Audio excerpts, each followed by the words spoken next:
Number رسول پہ جلوہ فروز پیر طریقت و معزز علماء کرام و محترم حاضرین و سامعین، السلام علیکم ورحمۃ اللہ وبرکاتہ۔ نحمده ونصلي على رسوله الكريم، اما بعد، اعوذ باللہ من الشیطان الرجیم، بسم اللہ الرحمن الرحیم۔ الإحسان أن تعبد الله كأنك تراه فإن لم تكن تراه فإنه يراك۔ صدق اللہ العظیم۔ درود شریف پڑھے، اللہم صلی علی سیدنا محمد وعلی آل سیدنا محمد بعدد کل ذرۃ الف الف مرۃ، صلوا علیہ صلاۃ و سلام علیک یا رسول اللہ صلی اللہ تعالی علیہ وسلم۔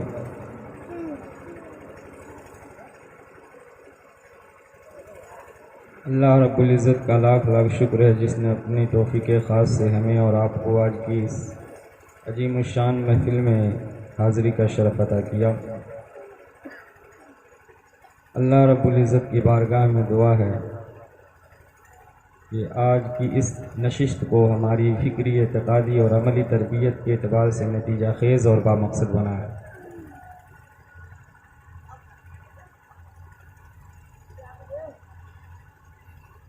میں یہاں تقریر کرنے کے لیے نہیں آتا ہوں، تقریر دراصل بہانہ ہے۔ کیا بات ہے۔ مقصد یہ ہے کہ سرکار سے ملاقات ہو جائے، کیونکہ سالوں بھر دیگر کاموں میں مصروف رہنے کی وجہ سے بچوں کو پڑھانا ہے، نماز پڑھانا ہے، بہانے ہیں ہمارے پاس، آدمی شرکت کر لیتا ہے اور ملاقات ہو جاتی ہے، ورنہ آدمی سوچتا ہی رہتا ہے، صرف کرتا کچھ نہیں۔ تقریر بہانہ ہے، مقصد ملاقات ہے۔ مجھ سے پیشتر آپ نے منقبت سماعت کی، تقاریر سماعت کی، اور علم کے متعلق آپ نے تقریر سماعت کیا، اور قطب الاقطاب شیخ عبد القادر جیلانی غوث الاعظم رضی اللہ تعالیٰ عنہ کے متعلق آپ نے تقریر سماعت کی۔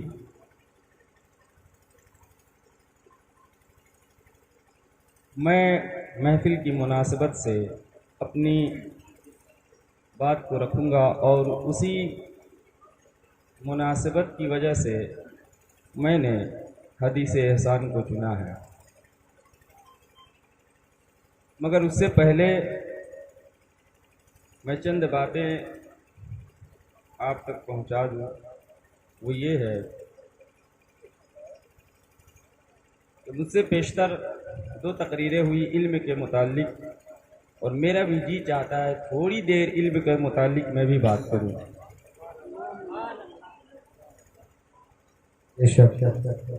تو اس کے بعد میرا موضوع یہ نہیں ہے، موضوع کچھ دوسرا ہے، مگر تھوڑی دیر میں اس پر میں بھی کلام کرنا چاہتا ہوں۔ ہمارے علماء فقہا فرماتے ہیں العلم وسیلۃ الی کل فضیلۃ، کہ علم ہر فضیلت کا وسیلہ بنتا ہے۔ دیکھیں، میں نے جس حدیث کو اپنا موضوع سخن بنایا ہے اس کے 2 اسپیکٹ ہیں، 2 پہلو ہیں۔ ایک پہلو کا تعلق مقام اولیاء اور صالحین کے ساتھ ہے، اور ایک پہلو کا تعلق مقام محمدیت کے ساتھ ہے، یعنی حضور صلی اللہ علیہ وسلم۔ یوں کہہ لیں کہ ما عند اللہ مقام اولیاء والصالحین موضوع کا ایک مرحلہ ہے، اور دوسرا مرحلہ ہے ما عند اللہ مقام محمد صلی اللہ علیہ وسلم۔ مگر اس سے پہلے علم پر تھوڑی دیر گفتگو کر لے۔ پیر و مرشد بیٹھے ہیں، اور یہاں ایک عجیب کیفیت ہوتی ہے جو قال کی بات نہیں ہے کہ آپ کو لفظوں میں بیان کروں، وہ حال کی بات ہے۔ تو ایک عجیب کیفیت ہوتی ہے، اور میرے لیے یہ بات انتہائی اعجاز کا باعث ہے کہ میں اپنی پیر مرشد کی موجودگی میں افادات خطاب کی سعادت حاصل کر رہا ہوں۔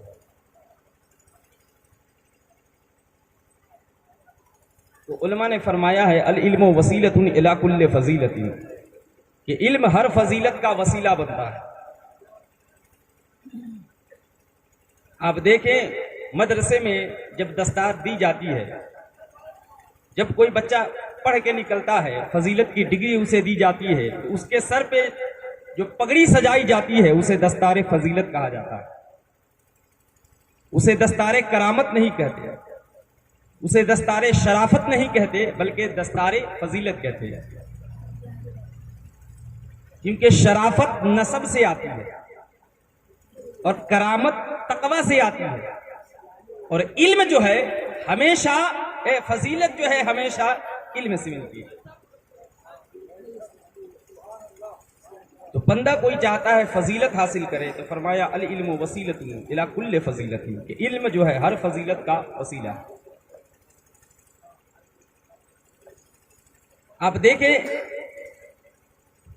کہ ایک متکبر انسان، تکبر کرنے والا انسان، جو کبھی خدا کے سامنے اپنے سر کو نہیں جھکایا، کبھی مسجد میں نہیں گیا، کبھی خدا کی بارگاہ میں اپنے ماتھے کو نہیں جھکایا، کبھی سجدہ زندگی میں اپنی زندگی میں نہیں کیا، مگر جب وہ نائی کے سامنے جاتا ہے، بال کاٹنے والے کے سامنے جاتا ہے تو اپنا سر جھکا دیتا ہے۔ وجہ کیا ہے؟ غور کریں۔ وجہ یہ ہے کہ وہ نائی صرف بال کاٹنے کا علم رکھتا ہے تو علم اس درجے میں بھی اسے فضیلت دے گا۔ العلم وسیلۃ الی کل فضیلۃ، سرکار نے فرمایا۔ آپ دیکھیں کہ یہ جو کچھ بھی ہو رہا ہے، ہم ذلیل و خوار ہو رہے ہیں، رسوا ہو رہے ہیں، ہم اپنے زبان سے کہتے ہیں کہ فلاں مولانا ڈیبیٹ اچھا نہیں کرتا ہے، 3 طلاق پر اچھی گفتگو نہیں کرتا ہے۔ کیا جب وہ پیدا ہوا تھا تو صرف اسی کے کان میں اللہ اکبر کی صدائیں گونجی تھی؟ کیا ہمارے اوپر نہیں ہے کہ ہم علم حاصل کریں؟ نہیں، سب کے اوپر ہے۔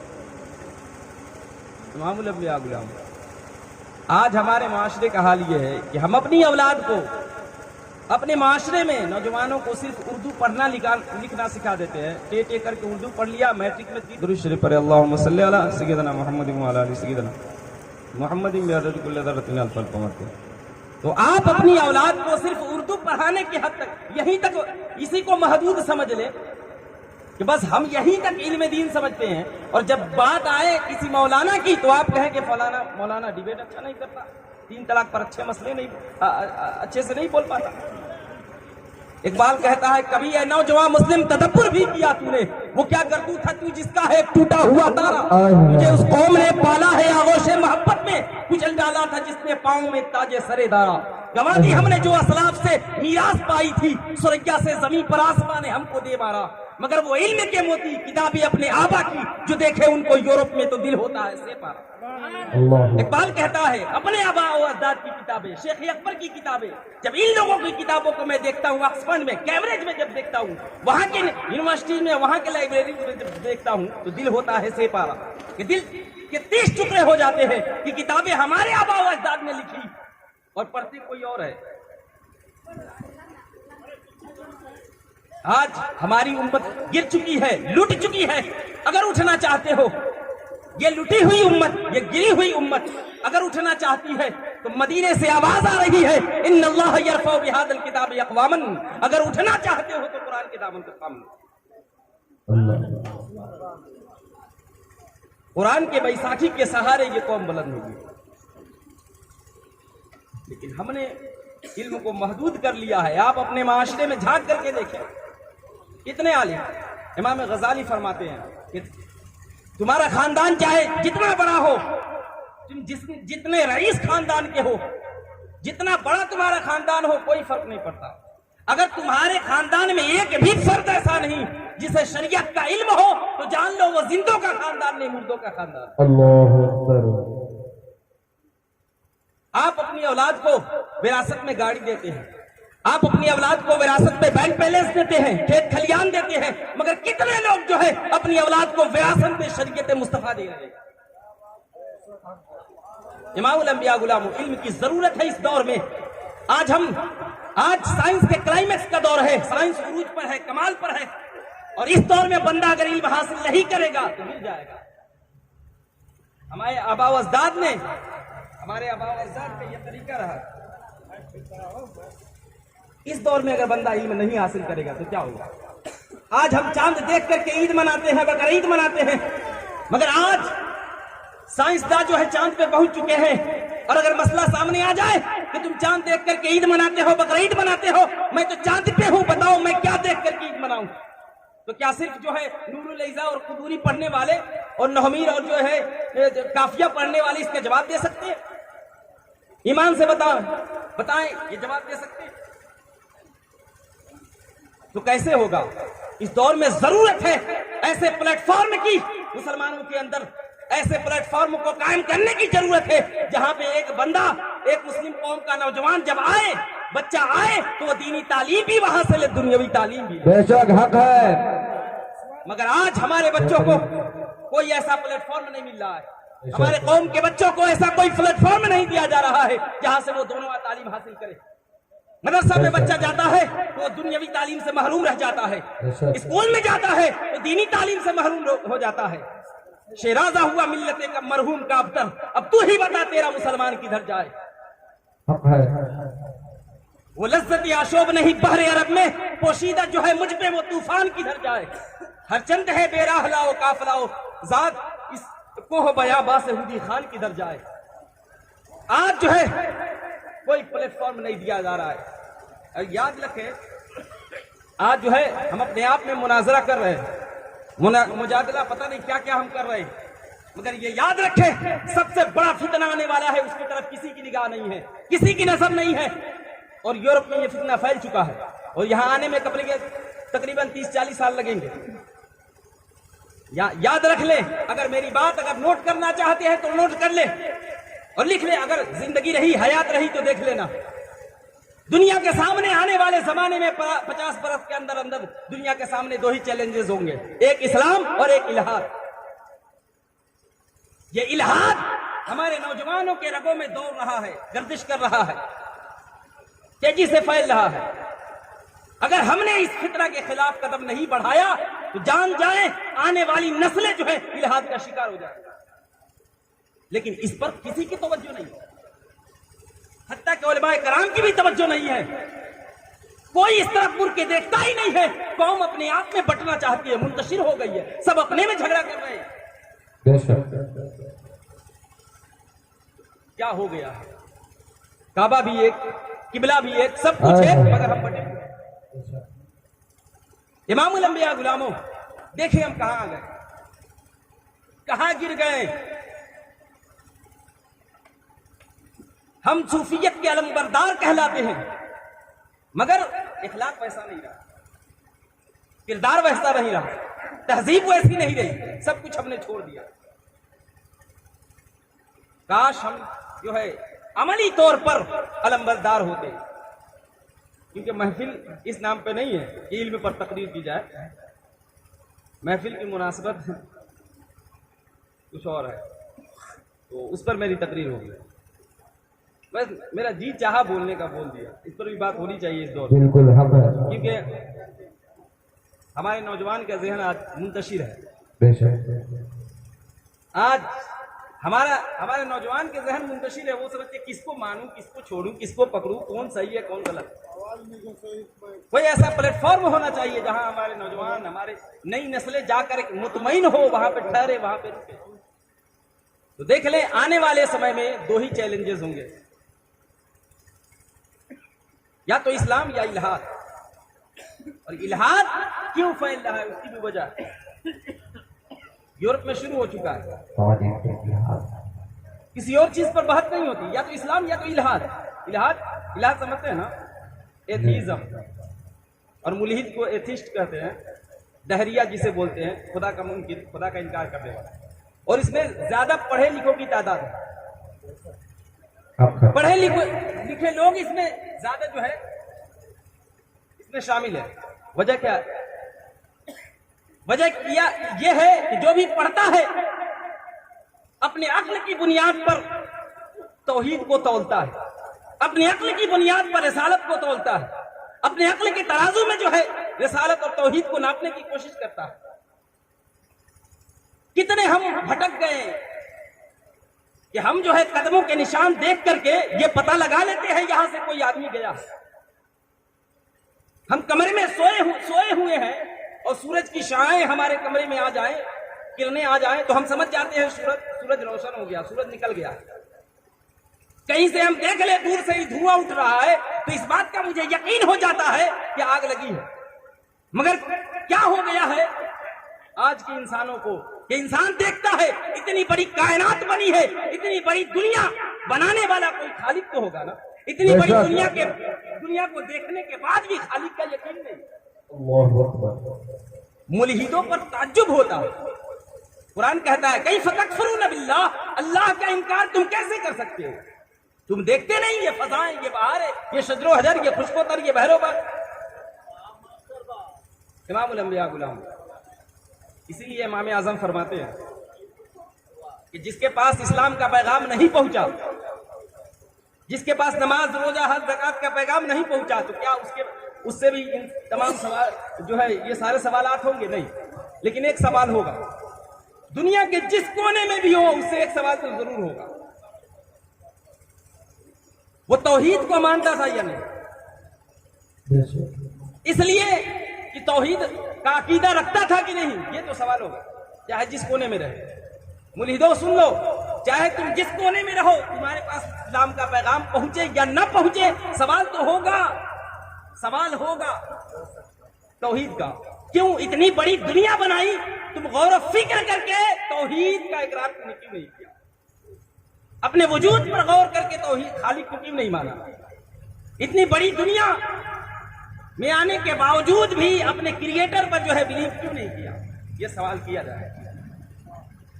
اس دور میں یہ سائنس کے کلائمیکس کا دور ہے، تو اس دور میں علم حاصل کرنا ضروری ہے، بہت ضروری ہے۔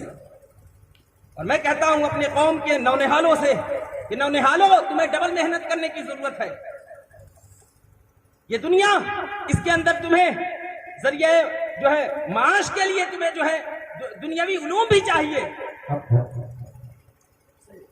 کمانے کھانے کے لیے دنیاوی علوم بھی چاہیے، اور تاجدار کائنات کی شریعت بھی تم کو سیکھنی ہے، تو آپ کو ڈبل محنت کرنے کی ضرورت ہے۔ لیکن حال کیا ہے؟ بالکل اپوزٹ ہے۔ آج مسلمان قوم کے نونہالوں کا حال بالکل اپوزٹ ہے کہ بجائے ڈبل محنت کر کے وہ آدھی محنت بھی نہیں کرتے، بس 10,000 20,000 50,000 کا موبائل ہاتھ میں اور جو ہے پتہ نہیں کیا کیا کرتے رہتے ہیں۔ امام الانبیاء غلام، اس پر بات ہونی چاہیے یا نہیں ہونی چاہیے؟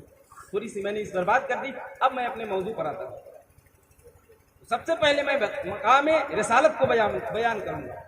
آپ دیکھیں کہ علم کتنا امپورٹنٹ ہے، تھوڑی سی اور بات ہو جائے۔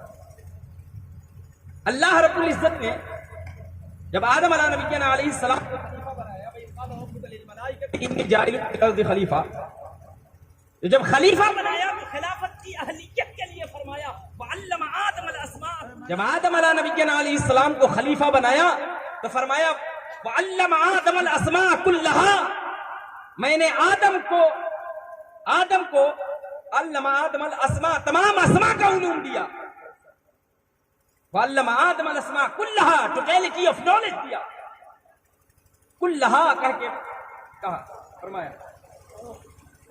اور دیکھیں تاجدار کائنات کو بھی قرآن عطا کیا اللہ رب العزت نے۔ قرآن کیا ہے؟ وَفَصَّلْنَاهُ عَلَىٰ عِلْمٍ، یہ علم تفصیلی ہے، علم کو عطا کیا۔ یہ جان لے کہ قرآن جو ہے یہ تاجدار کائنات کا سب سے بڑا معجزہ ہے۔ معجزے بہت ہیں، سورج کو جو ہے واپس بلانا، چاند کو 2 ٹکڑے کرنا، یہ سارے معجزے ہیں، مگر وہ سارے معجزے حصی تھے، زمانی تھے، مکانی تھے، ایک حد تھی ان کی۔ آج ان معجزات کو کون دیکھے گا؟ آج جو ہے سورج کا واپس پلٹنا کون دیکھے گا؟ آج جو ہے مقام صحابہ میں سورج کا واپس آنا کون دیکھے گا؟ آج جو ہے کنکلوں کو کلمہ پڑھانا کون دیکھے گا؟ آج جو ہے انگشت مبارک سے جو ہے چشمے کا جاری کرنا کون دیکھے گا؟ آج تو جو ہے معجزات نہیں ہے، لیکن معجزات کس لیے ہوتے ہیں؟ معجزات اس بات رسالت کے لیے ہوتے ہیں کہ کہ ہمارا رسول سچا ہے، اس بات کو ثابت کرنے کے لیے معجزات ہیں۔ تو رسول ہے قیامت تک کے لیے، تو کئی ایسا معجزہ ہونا چاہیے جو رسول کی رسالت کو ثابت کرے قیامت تک، اور وہ قرآن ہے۔ قرآن ہے، اور قرآن نے چیلنج کیا کہ یہ قرآن ہے جو رسول کی رسالت کو ثابت کرتا ہے۔ اگر تم رسالت کو ٹھکراتے ہو، رسالت کو نہیں مانتے ہو، تو دوسرا قرآن بنا کر دکھاؤ۔ اگر دوسرا قرآن نہیں بنا سکتے تو کہا فرمایا فاتو بسورۃ من مثلہ، ایک سورت ہی بنا کر کے دکھا دو۔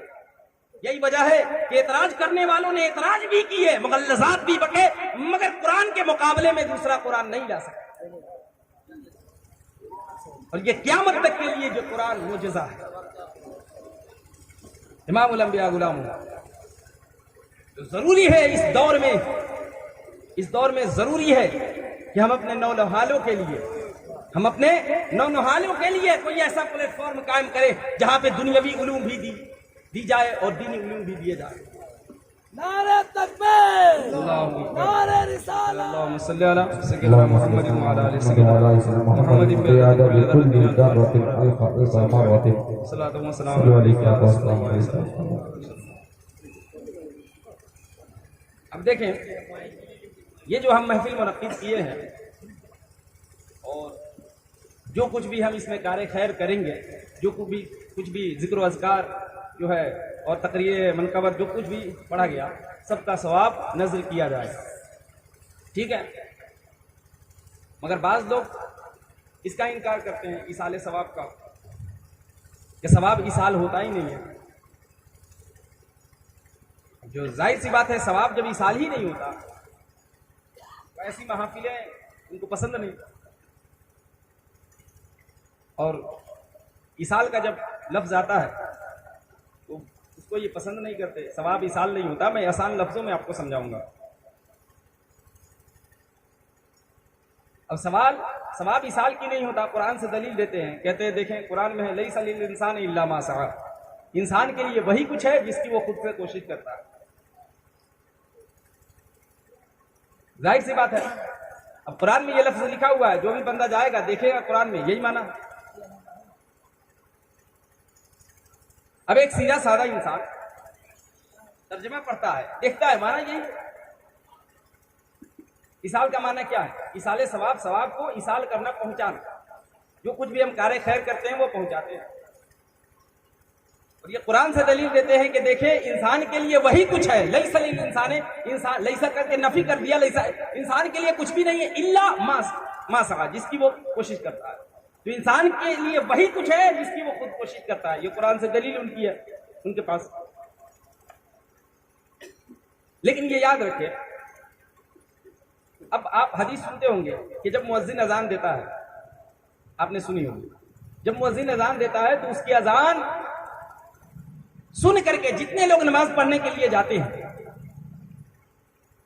تو فردن ہر شخص کو جتنا ثواب ملتا ہے نماز پڑھنے کا، مؤذن کو اکٹھے اتنا ثواب ملتا ہے۔ سبحان اللہ۔ اسی طرح سرکار کی حدیث ہے، آپ نے فرمایا کہ نیکی کی دعوت دینے والا نیکی کرنے والے کے برابر ثواب پاتا ہے۔ الدال علی الخیر کفاعلہ، نیکی کی دعوت دینے والا نیکی کرنے والے کے برابر ثواب پاتا ہے۔ تو اب یہ بتائیں، یہ جو نماز جو انسان نماز پڑھ رہا ہے اس کا اپنا عمل ہے نا، مؤذن اذان دے رہا ہے، اذان دینا اس کا اپنا عمل ہے، مگر یہ مؤذن صرف اذان دیا اور اتنے سارے ثواب، مثلا 10 نمازی ہیں تو تمام نمازیوں کے ثواب کو اکٹھا کر کے اس کی جھولی میں ہوتے، جتنا فردن سب کو ملا اکٹھے اتنا مؤذن کو ملا۔ کیوں؟ کیا مؤذن نے جو ہے 10 فرائض پڑھے تھے؟ وہ تو صرف ظہر کا 4 رکعت پڑھا تھا، مگر 10 تھے اور نمازی تو 40 رکعت اور ایکسٹرا مل گیا۔ وجہ کیا ہے؟ تبلیغ ایک بندے نے کی، کہا کل سے آنا نماز پڑھنے، تبلیغ کر دیا اس بندے نے، اس بندے کی بات سن کر کے کوئی دوسرا بندہ مسجد میں آنا شروع کر دیا، نماز پڑھنے لگا، سجدے کرنے لگا، روزہ رکھنے لگا، حج کر لیا، زکات دینے لگا، راہ راست پر آ گیا۔ اب یہ بندہ جو راہ راست پر آیا ہے، سرکار فرماتے ہیں اس کو جتنا ثواب ملتا ہے تبلیغ کرنے والوں کو بھی اتنا ہی ثواب ملتا ہے۔ وجہ کیا ہے؟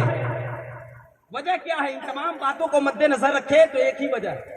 وجہ یہ ہے کہ ایک ذات دوسرے ذات کے لیے سبب بن رہی ہے، ایک ذات دوسرے ذات کے لیے نیکی کرنے کا سبب بن رہی ہے کہ اذان اس نے دی تو اس کی وجہ سے لوگ نماز پڑھنے آ گئے، تبلیغ اس نے کی تو اس کی وجہ سے لوگ جو ہے راہ راست پر آ گئے. تو جس کی ذات سبب بن جائے تو جتنا ثواب اس عمل کرنے والے کو ملتا ہے اتنا ہی ثواب جو ذات سبب بنی ہے اس کو بھی ملتی ہے، اتنا اس کو بھی ملتا ہے.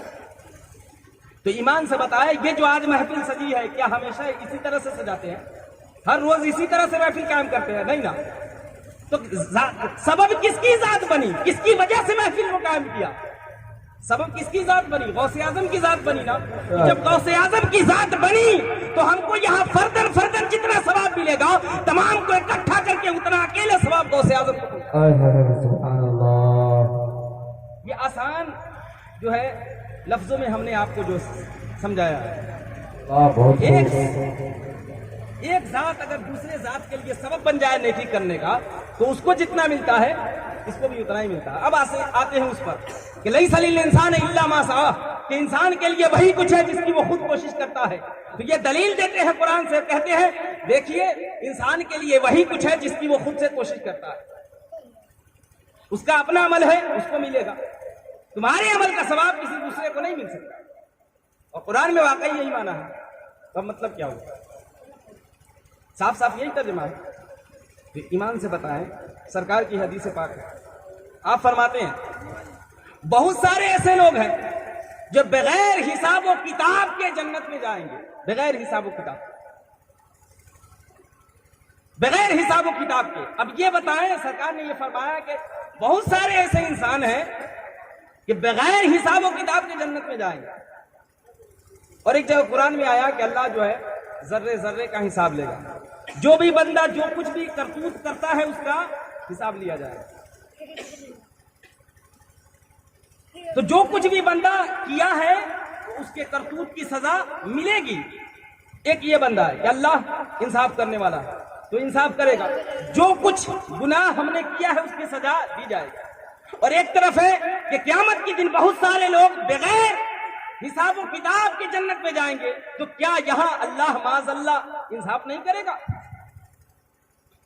بغیر حساب و کتاب کی جنت میں بھیج رہا ہے تو کیا انصاف نہیں کرے گا؟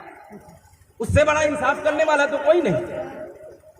عدل کرنے والا انصاف کرنے والا تو وہی ہے. تو یہاں پہ عدل کہاں گئی؟ انصاف کہاں گیا؟ تو یہ سمجھے کہ قرآن میں قرآن کا جو اسٹیٹمنٹ ہے وہ دو قسم پر مبنی ہے. کہیں اللہ رب العزت اپنے عدل کی بات کرتا ہے، کہیں اللہ رب العزت اپنے فضل کی بات کرتا ہے. قرآن میں فرمایا کہ ذرے ذرے کا حساب ہوگا. جو بندہ جو کچھ کیا ہے اس کا حساب لیا جائے گا. یہ اس کا عدل ہے. مگر فضل یہ ہے کہ جب بندہ بیٹا ہاتھ اٹھائے بخشش کی باپ کی بخشش ہو جائے. یہ اس کا فضل ہے. سبحان اللہ. ہم نے جو کچھ بھی نمازیں چھوڑی ہے، ترک کیا ہے، جو کچھ بھی گناہ صغائر کبائر ہم نے کیے ہیں اس کی سزا دی جائے گی. یہ اس کا عدل ہے. مگر اس کا فضل یہ ہے کہ ہم ہاتھ اٹھائے مغفرت کے لیے دعا مانگے اللہ بخش دیتا ہے. یہ اس کا فضل ہے. سبحان اللہ. اور ایصال ثواب کا تعلق عدل سے نہیں فضل سے ہے. ارے نادانو، فضل عدل کرنے والوں، اللہ اگر قیامت کے دن عدل پہ آ جائے گا تو تم کہاں جاؤ گے؟ ارے شکر مناؤ وہ عدل پہ نہ آئے. اگر عدل پہ آ گیا تو کوئی نہیں بچ پائے گا. ہم عدل پہ بھروسہ نہیں، ہم فضل پہ کرتے ہیں. مولا ہمارے اعمال کچھ نہیں ہے، ہم عدل کے لائق نہیں ہیں. اگر تو عدل پہ آ گیا تو ہم تو کچھ نہیں ہے، ہمارے اعمال تو کچھ نہیں ہے. ہم تیرے فضل پہ بھروسہ کرتے ہیں کہ تو میرے گناہ تمام کے تمام جو ہے تیری رحمت کے آگے کچھ بھی نہیں ہے. تو فضل کرنے والا امام الانبیاء غلام. تو ایصال ثواب کا تعلق، ان محافل کا تعلق جو ہے عدل سے نہیں فضل سے. بات سمجھ میں آئی؟ لیس للانسان الا ما سعى. لوگ پڑھ کے چلے جاتے ہیں. میں نے جیسا بتایا تھا کہ پہلا جو مرحلہ ہوگا گفتگو کا، جو پہلا پہلو ہوگا وہ شان مصطفیٰ پر مبنی ہوگا، اور دوسرا پہلو جو ہے شان ولایت پر مبنی ہوگا. تو اب میں پہلے پہلو پر آ رہا ہوں، یعنی شان مصطفیٰ بیان کرنے جا رہا ہوں. یہ سب یوں ہی میں نے باتیں کر دی. اب میں شان مصطفیٰ پر آ رہا ہوں. ایک بار درود پاک پڑھیں. اللہم صلی علی سیدنا محمد وعلی آل سیدنا بعدد کل ذرۃ الف صلو علیہ الصلوۃ والسلام علیک یا رسول اللہ صلی اللہ تعالی علیہ وسلم. کیونکہ محفل میں جشن میلاد النبی ہم نام رکھتے ہیں اور اس میں اگر حضور کا تذکرہ نہ ہو, حضور کی شان بیان نہ کی جائے تو مزہ نہیں آتا. محفل تو اسی کو کہتے ہیں نا, حضور کے رخسار کی بات ہو, حضور کے گفتار کی بات ہو, حضور کی کردار کی بات ہو. ارے ہم مسلمان ہیں نا, سب کا عقیدہ توحید کا ہے, تو یہاں توحید رٹ لگانے کی کوئی ضرورت نہیں ہے. یہاں شان مصطفیٰ بتائی جائے. جب مدینے میں تاجدار کائنات پہنچے ہیں, مدنی صورت اٹھا کر کے دیکھیں, مدنی صورت میں جب مدینہ میں حضور گئے تو یا ایھا الذین آمنو جو ہے, یا ایھا الذین آمنو جتنی آیتوں میں آیا ہے تمام کے تمام مدینہ میں نازل ہیں.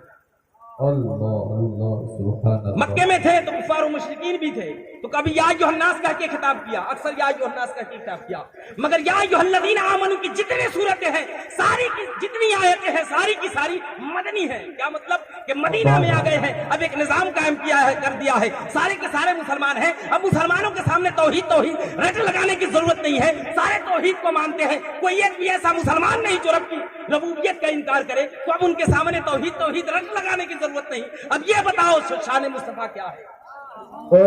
حق ہے. یہ سبحان قرآن نے اللہ. طریقہ دیا ہے ہمیں کہ جہاں مخاطب جو ہے کفار و مشرکین بھی ہو, یہودی بھی ہو, نصارہ بھی ہو, ملحد بھی ہو, وہاں یا ایھا الناس کہہ کے خطاب کرو. مگر جہاں سارے کے سارے مخاطب جو ہے مسلمان ہو, وہاں یا ایھا الذین آمنوا کہہ کے خطاب کیا بات ہے. کائنات کی شان بیان کرو, ان کے زلفوں کا تذکرہ کرو, ان کے رخسار کا تذکرہ کرو. کیونکہ کلام سے ہمیں یہ بات ملتی ہے. کہیں یا ایھا المزمل کہہ کے خطاب کیا, کہیں یا ایھا المدثر کہہ کے خطاب کہا, کہیں طٰہٰ کہہ کے خطاب کیا, کہیں یاسین کہہ کے خطاب کیا, کہیں کچھ کہہ کے خطاب کیا. یہ قرآن نے ہمیں طریقہ دیا ہے. امام الانبیاء غلام, اور صرف قرآن کی رٹ لگانے والے ہو. اگر حدیث کو ہم چھوڑ دیں, مصطفیٰ کی زبان کو چھوڑ دیں, ارے کس نے بتایا کہ یہ کعبہ ہے؟ سرکار نے بتایا نا. حدیث کو اگر نہ مانے تو قرآن کو کوئی مان ہی نہیں سکتا. قرآن کس نے بتایا یہ قرآن ہے؟ سرکار نے کہا یہ قرآن ہے. تو یہ جملہ جو سرکار کی زبان سے نکلا یہ قرآن ہے, یہ جملہ حدیث ہے یا قرآن ہے؟ یہ تو حدیث ہے, تو پہلے حدیث کو مانو گے تب قرآن کو مانو. امام الانبیاء غلام, اس لیے ہمیں ضرورت ہے, اس دور میں کمی ہو گئی ہے ہمارے ممبروں پر. اتھینٹک پرسن کی ضرورت ہے, اتھینٹک اسکالر کی ضرورت ہے, جو صحیح پیغام جو ہے اس میں اسٹیج سے کانوے کرے, امت کے درمیان صحیح پیغام پہنچائے. بے شک. امام الانبیاء غلام, جینوین پرسن کی ضرورت ہے, جینوین خطیب کی ضرورت ہے, انٹلیکچوئل خطیب کی ضرورت ہے, جو صحیح پیغام کانوے کرے یہاں سے, تاکہ امت کا ذہن منتشر نہ ہو, امت بھٹکے نہیں, امت بگڑے نہیں. امن و امان کا یہ جو نظام ہے, یہ ایک سلسلہ ہے, وہ جو ہے ٹوٹے پھوٹے نہیں, برقرار ہے. تو میں بتا رہا تھا کہ شان رسالت قرآن مقدس میں اللہ رب العزت نے بیان فرمایا, وَرَفَعْنَا لَكَ ذِكْرَكَ, وَرَفَعْنَا لَكَ ذِكْرَكَ, حبیب ہم نے تیرے ذکر کو بلند کر دیا. حبیب ہم نے تیرے ذکر کو بلند کر دیا. ورفعنا ہم نے بلند کیا, لکا تیری خاطر, ذکر تیرے ذکر. کس لیے بلند کیا؟ تو فرمایا لکا تیرے لیے بلند کیا, کسی اور کے لیے نہیں. میں تو خود بلند ہوں. رب فرماتا ہے میں تو خود بلند ہوں, تیرے ذکر کو بلند کیا, تو لکا تیری خاطر بلند کیا. لکا کا معنی تیری خاطر یا تیرے لیے. میں تو بے نیاز ہوں ہر چیز سے, تیرے ذکر کو بلند کیا, تیری خاطر بلند کیا, تاکہ تو خوش ہو جائے. تیرے چہرے پر مسکراہٹیں دیکھنے کے لیے میں نے تیرے ذکر کو بلند کیا. شرق سے غرب تک, شمال سے جنوب تک اور سرا سے سریا تک ساری مخلوق اس فکر میں ہوتی ہے کہ مجھے تک لے. اور حبیب فَإِنَّكَ بِأَعْيُنِنَا, تو میری نگاہوں میں رہتا. قرآن ہے الذی یراک حین تقوم وتقلبک فی الساجدین. حبیب نمازیں تو سبھی پڑھتے ہیں, میری بارگاہ میں سبھی آتے ہیں, سجدے تو سبھی کرتے ہیں, اور سب کی خواہش ہوتی ہے کہ مجھے تک لے. لیکن الذی یراک حین تقوم وتقلبک فی الساجدین, جب تو سجدے میں جاتا ہے میں تجھے تکتا رہا. قرآن کی رس دے رہا. امام الانبیاء غلام, شان مصطفیٰ پر تنقید کرنے والوں, اگر مصطفیٰ کو نکال دو تو کیا کچھ بچے گا؟ کچھ نہیں بچے گا. بچے گا کیا؟ ہمارا سب کچھ مصطفیٰ, ہمارے تو سب کچھ مصطفیٰ ہی ہے, سب کچھ مصطفیٰ ہے. مصطفیٰ کو چھوڑ دے کچھ بچتا ہی نہیں ہے.